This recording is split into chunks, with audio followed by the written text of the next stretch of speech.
Hello everyone, and welcome back to another book review. This time I am actually inside, which is a change of pace from my normal car reviews. And today I'm going to be reviewing The Quiet Zone, Unraveling the Mystery of a Town Suspended in Silence by Stephen Kurczy. Here's the last name, I'm not sure I pronounced that correctly.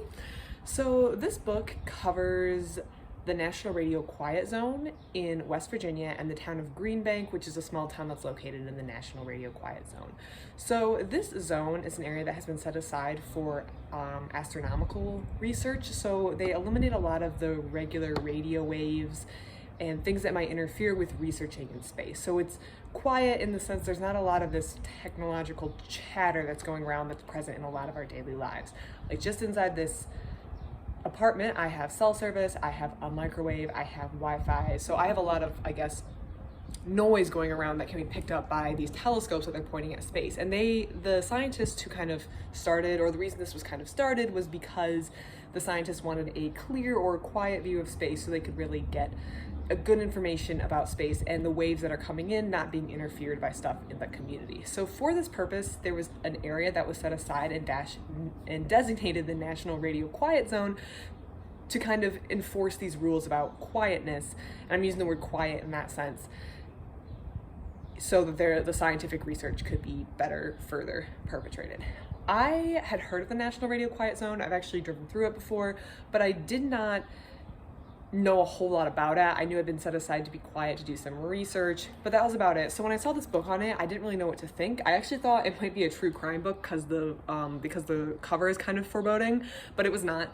I pulled it off pulled off the shelf at the library and decided to give it a read. So the first thing I want to say is this book had a lot of interesting anecdotes, and it kind of touches on a lot of different things. It touches on the founding of this zone. It touches on the US government's other purposes for this zone, such as listening in on countries they might want to spy on.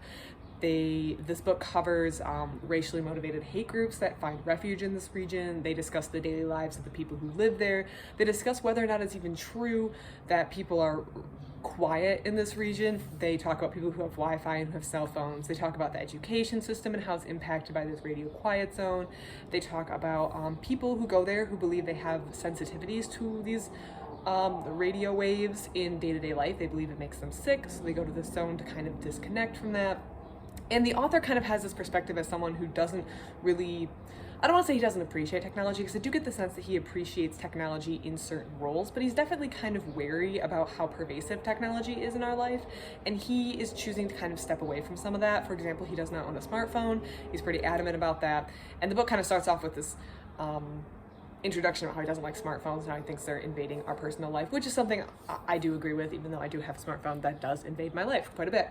So it's kind of all papered over with this,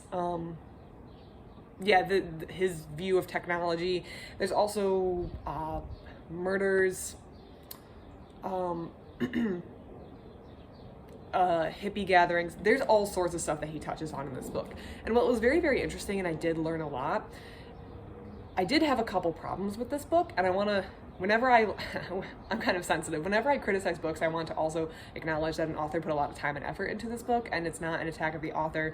And definitely a lot of what when people don't like a book, a lot of it comes down to expectations, so maybe I was expecting something different about this book. When I checked out a book about the Quiet Zone, I was really hoping to get either like a history of the reason it's there or the foundation, and I wasn't aware of all the other aspects, so like the electrosensitive people, or maybe living in the town of Greenbank, or the racially motivated hate groups.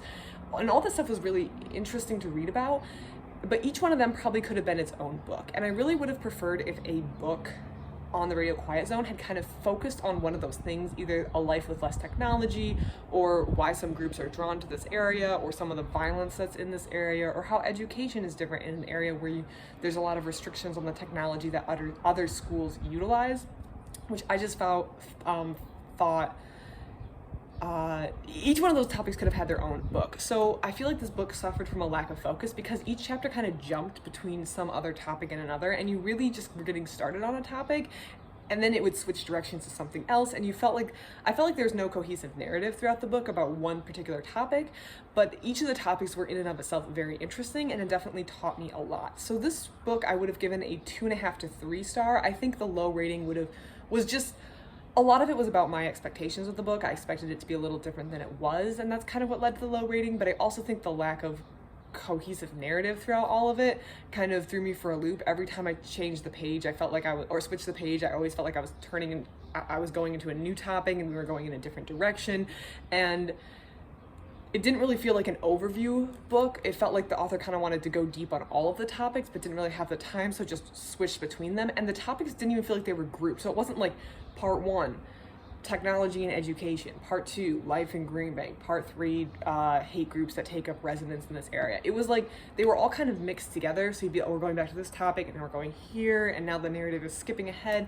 And it just felt very confusing, and I didn't like that part of the book as much. However, I do think if you're interested in learning more about the radio quiet zone, this is definitely not a bad place to start. I think people who read this book will maybe learn what aspects of this national radio quiet zone they want to learn more about, and then can seek out other books that maybe go a little deeper into this.